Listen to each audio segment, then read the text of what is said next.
नमस्कार। भिडियो हेर्नुहुने तपाईं सम्पूर्णलाई स्वागत छ।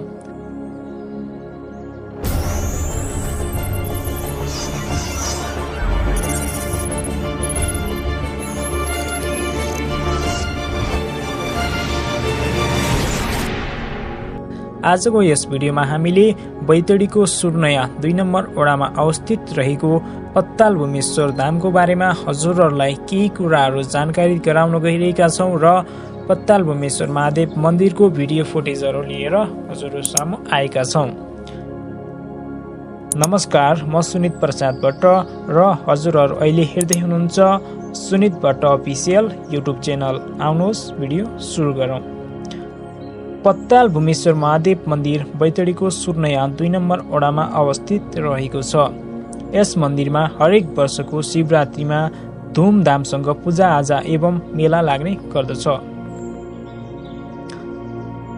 र म त्यस्ता प्रकृति प्रेमीहरूका लागि यो जानकारी गराउन चाहन्छु जो प्रकृतिका विचित्र स्वरूपहरूको अथवा रहस्यमय वास्तविकता र सत्यताको खोजीमा रमाइरहेका हुन्छन्, जसले वीरता, धैर्यता र साहसिक कार्य गरेर सन्तुष्टि लिन खोजिरहेका हुन्छन्। हो तिनीहरूका लागि यो जानकारी हितकारी हुन सक्दछ। बैतडी जिल्लाको सुर्नयामा अवस्थित पत्ताल भूमेश्वरको गुफा धार्मिक, ऐतिहासिक तथा पर्यटकीय दृष्टिकोणले ज्यादै महत्त्वको भए तापनि सबै इच्छुक व्यक्तिले यस विषयमा जानकारी पाउन सकेका छैनन्। काठमाडौँबाट 700 किलोमिटर भन्दा पनि धेरै सुदूरपश्चिमतर्फको तराईको यात्रा पूरा गरिसकेपछि नेपालको पश्चिमी सिमानासँग जोडिएको कैलाली जिल्लाको उत्तर पूर्वतर्फ एउटा चौरा आउँछ, जसलाई अत्तरिया बजारका नामले चिनिन्छ र जहाँबाट उत्तर पूर्वतर्फ गोदावरी नदी पार गरिसकेपछि पहाड सुरु हुन्छ। लगभग 100 किलोमिटर पार गरिसकेपछि बिछट्ट भिरपाखा छिचोल्दै पहाडको धारैधार हुँदै चिसो मौसमको अनुभूति दिलाउने डडेलधुरा बजारमा पुगिन्छ। यहाँबाट उत्तर पश्चिम हुँदै बैतडी जिल्ला भेट्टाउँदा प्रकृतिको काखमा रहेको पाटन नगरीमा पुगिन्छ। त्यहाँबाट उकालिँदै लगभग 12 किलोमिटर उकाली चढेपछि आउने पत्ताल भूमेश्वरको अद्भुत सौन्दर्यता र यसको गर्भभित्र आनन्द गुफा बनेर लुकेका रहस्यले पनि अलौकिक कल्पनाहरूको संसारमा पुगेको आभास हुनबाट कसैलाई रोक्न सक्दैन। यस क्षेत्रमा रहेका अधिकांश बाँसका रुखहरू युगौं पुराना देखिन्छन् र ती वृक्षका जराहरूले पुगेको माटोको रङ पनि विचित्रको देखिन्छ। कतै दुध कुण्ड सुकेर बनेको सेतो चाँदीको जालो जस्तै त कतै अग्निकुण्ड निभेर बनेको अंगार जस्तै कालो, कतै महासंग्राम पछिको रगत जमेको जस्तो रातो अथवा फलामको खिया जमेको जस्तो त कतै पुस्रो र उडेको खरानी जस्तो, अनि कतै हरियो मसिना दुबोहरू कसैले मिलाएर बागा बगैँचा बनाए जस्तै देखिन्छ। एउटै सानो भूमिमा देखिने विचित्र रंग पुगेको धरतीको माटोले वर्षौंदेखि सम्हालेर राखेका वृक्ष र ती वृक्षबाट छुट्टिएर रहेका बुट्यानहरूले विचित्र प्रकारले कुदिएका ठूला ढुङ्गाहरूमा स्वयंलाई अड्याएर मौसम परिवर्तनसँगै आफूलाई पनि परिवर्तन गरिरहेका हुन्छन्। वृद्ध बाँझहरूको वृक्षभूमिको काखमा फैलिरहेको ऋतुहरूमा रंग फेर्ने रंगीन लाली गुराँसका रुखहरूको वैशावस्था तथा सल्ला र धुपीहरूसितको अल्लारे संगतले त्यस प्रकृतिलाई अलौकिक बनाएको आभास हुन्छ। ऋतु परिवर्तनको चक्र घुमिरहँदा यस प्रकृतिको आँचलमा अनेकौं रंगहरू प्रस्तुत भइरहन्छन्। हिउँदको महिना आकाश खुल्ला रहन्छ र चिसो पवनको वेग सामान्य रहिरहन्छ। वसन्त ऋतुसँगै लाली गुराँसहरूले प्रकृति रङ्गीन बनाइदिन्छ भने वर्षातको समयमा यहाँ कुहिरो लागिरहेको हुन्छ। कुहिरोको स्वरूप सेतो पर्दाको झिल्लीभित्र कुनै गहिरो रहस्य लुकिरहेको जस्तो भान हुन आउँछ।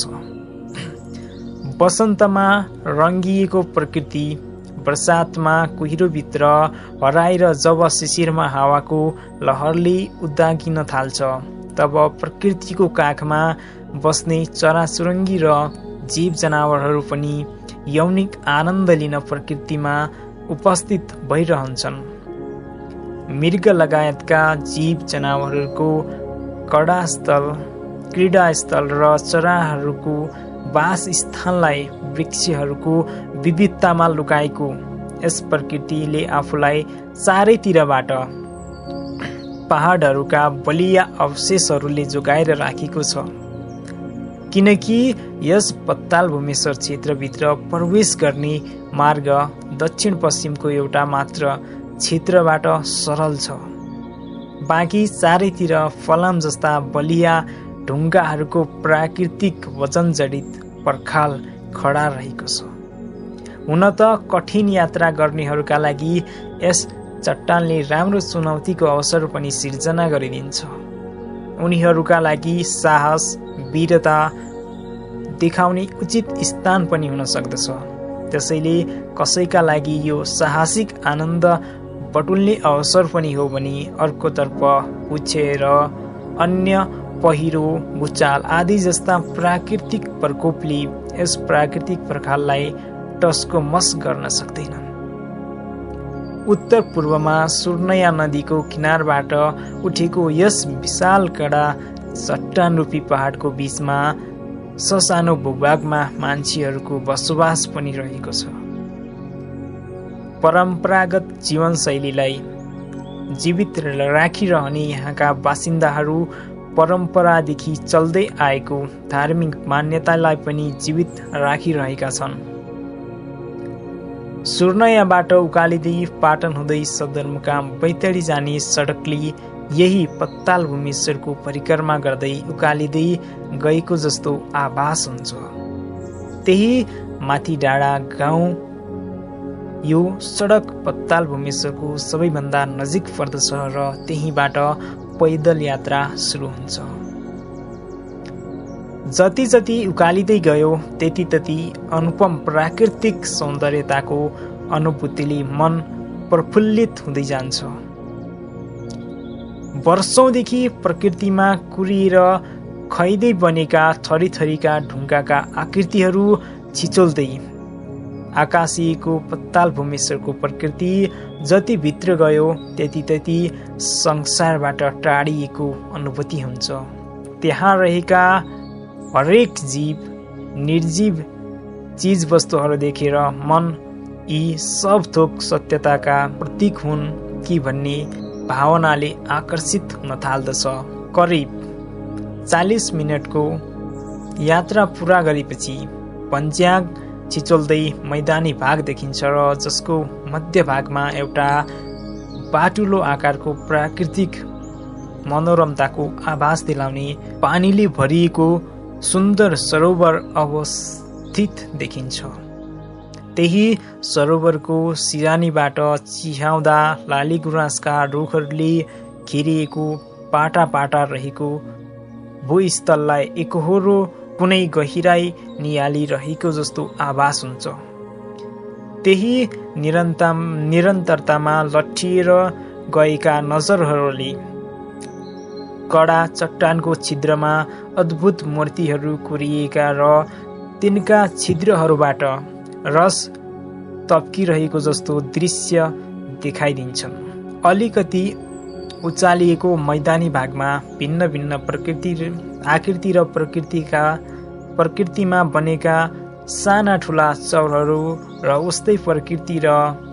उस्तै आकृति र प्रकृतिको सरोवरले सजिएको यो एकान्त शान्त स्थलमा आनन्द लिन आउने द्वार छुट्टै श्रृङ्गारिएर बनाएको जस्तो लाग्ने ठुला 2 गुफाको द्वारमा पत्ताल भूमेश्वरको सौन्दर्यको रस टप्किरहेको हुन्छ।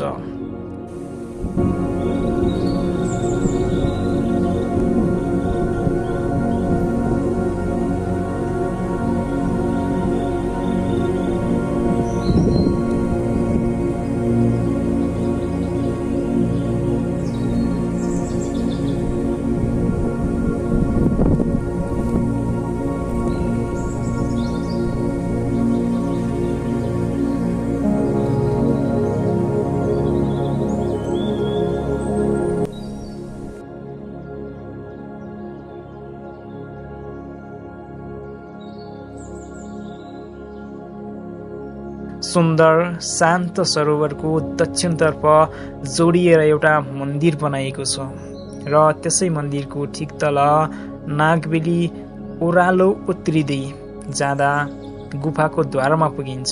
अलिकति निहुरेर सजिलै भित्र प्रवेश गर्न सकिने यस गुफाको द्वारमा देखिने कडा चट्टानहरूको आकृति र अवस्थितिले अलौकिक प्राचीनतालाई झल्काइरहन्छ। बाटुलो पारेर अलिअलि ओह्राली हुँदै बायाँतर्फ मोडिएको यसको मोहडा लगभग 15 मिटर पछि केही उकालिँदै जान्छ।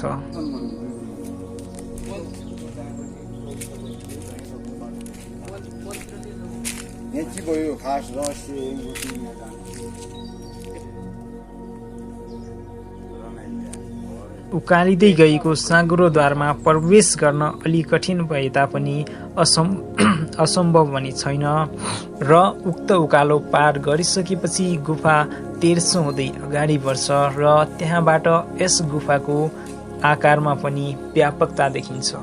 फराकिलो हुँदै ओह्रालो लागेको यस गुफाले चिसो र रसिलो अनुभूति दिँदै आफूलाई उत्तर पूर्वतर्फ मोड्दछ।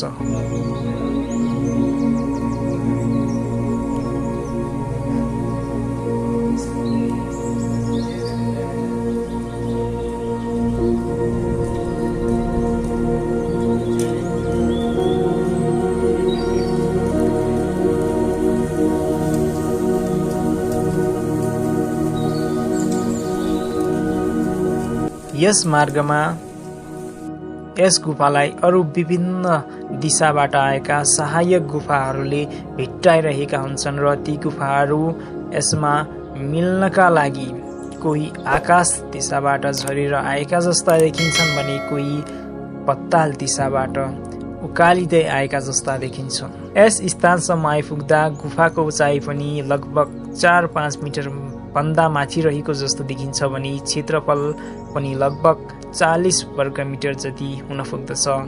गुफा कडा चट्टानहरूको मिश्रणले बनेको छ र तप निरन्तर चुइरहेको बगिरहेको रसको बहावले चिस्याइरहेको हुन्छ। ठुलो र खुल्ला आकारको भित्तामा पनि च्यातिएझै आकाशिएको छतमा अनेकौं कलात्मक मूर्ति कुदिएका जस्ता देखिन्छन् र त्यसभित्र कुदिएका ढुङ्गाका अनेकौं आकृतिहरूले 33 कोटी देवी देवताहरूको मूर्ति स्थापना भएको हुन् कि भन्ने आभास गराइरहन्छ। करिब 20 मिटरसम्म अगाडि बढिसकेपछि गुफाको मार्ग उत्तर पश्चिम भएर मोडिन्छ र लगत्तै एउटा कडा चट्टानले बनेको ठुलो सौर देखा पर्दछ जसको लम्बाइ लगभग 10 मिटर र चौडाइ पनि त्यही अनुपातमा भएकाले यो अण्डाकारको रूपमा रहेको देखिन्छ। यसको उचाइ कम्तीमा पनि 40 मिटर भन्दा माथि हुनु पर्दछ। चारै दिशाबाट कोरिएर बनेका पुलेसो जस्तो जलाधारहरूले गुफाको माथिल्लो भागमा समेत जल सञ्चय गरिरहेको जस्तो लाग्दछ। यस चहुरको भित्ताको माथिल्लो भागमा असंख्य चमेराहरू टाँसिएर बसेका हुन्छन् र ती उडेर भाग्न खोज्दा निस्कने ध्वनिले कठोर भए सिर्जना पारिदिन्छ। यस्तै चहुरको दक्षिण पश्चिमतिर एउटा तलाउ पनि रहेको छ र जसको क्षेत्रफल लगभग 16 वर्ग मिटर सम्म हुन सक्दछ।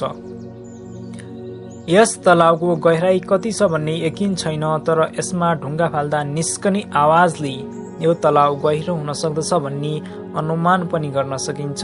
यो तलाउ पार गरिसकेपछि पनि गुफा निरन्तर अगाडि बढ्छ, तर यसको अन्त्य कहाँ छ हालसम्म कसैले पत्ता लगाउन सकेका छैनन्।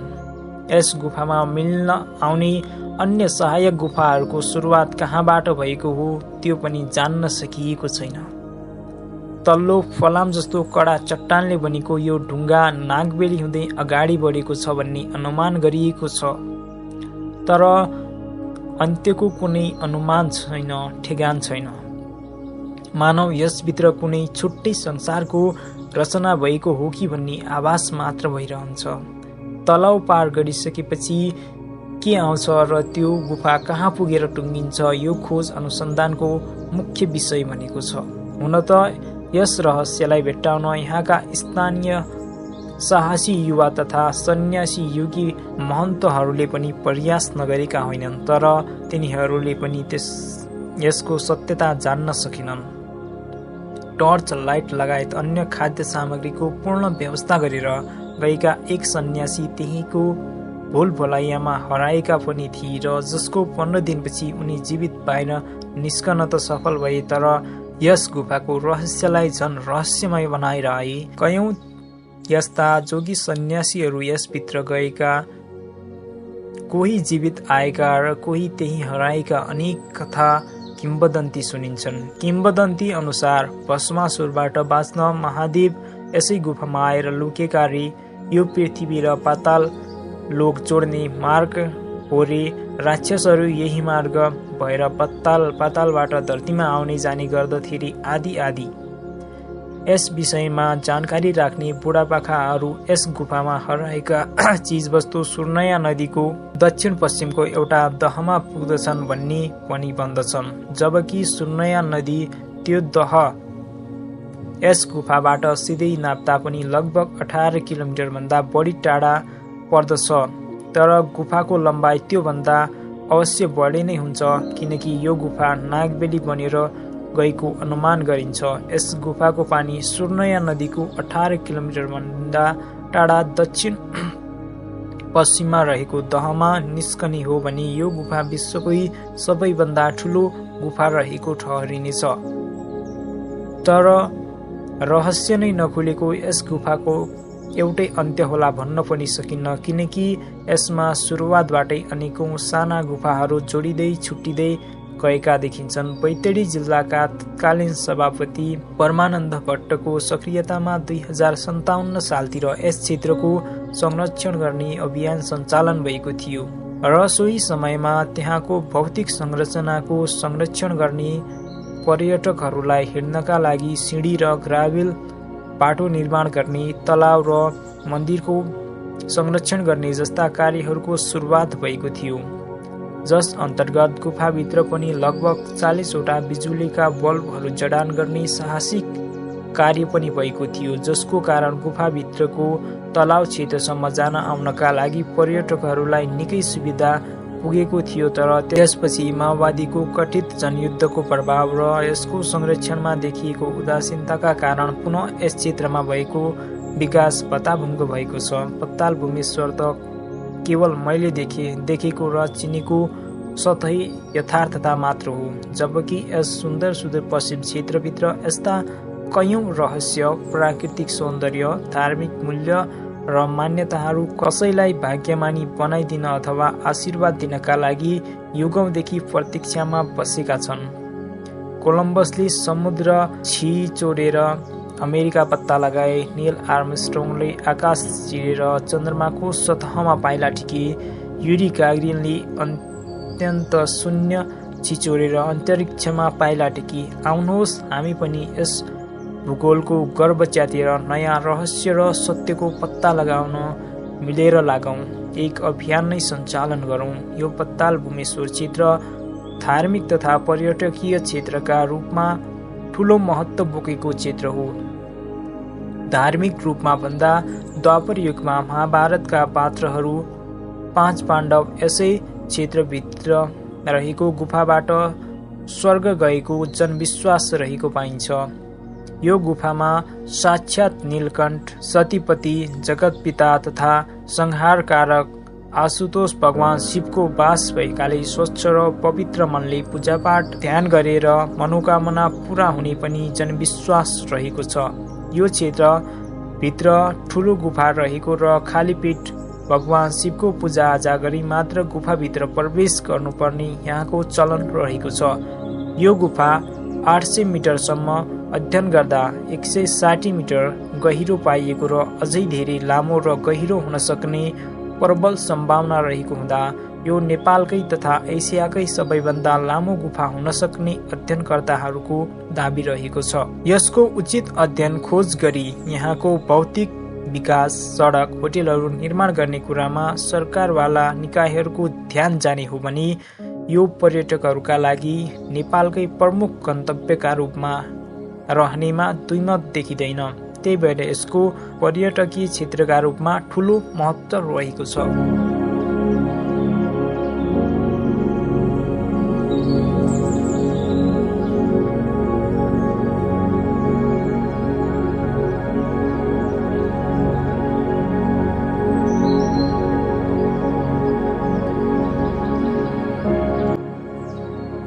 भिडियो हेरिदिनु भएकोमा धन्यवाद। पक्कै पनि हजुरलाई यो भिडियो मन परेको छ भन्ने आशा लिएका छौँ। यदि हजुरलाई मेरो भिडियो मन परेको छ भनेपछि एउटा लाइक र हाम्रो च्यानललाई सब्स्क्राइब गरिदिनुहोला र आफ्ना साथीहरूसम्म पनि सेयर गरेर पुगाइदिनु होला। अर्को भिडियोमा नयाँ ठाउँ, नयाँ क्षेत्रका साथ फेरि भेट्ने बाचासहित आजलाई छुट्टिन्छौँ। हस्त नमस्कार।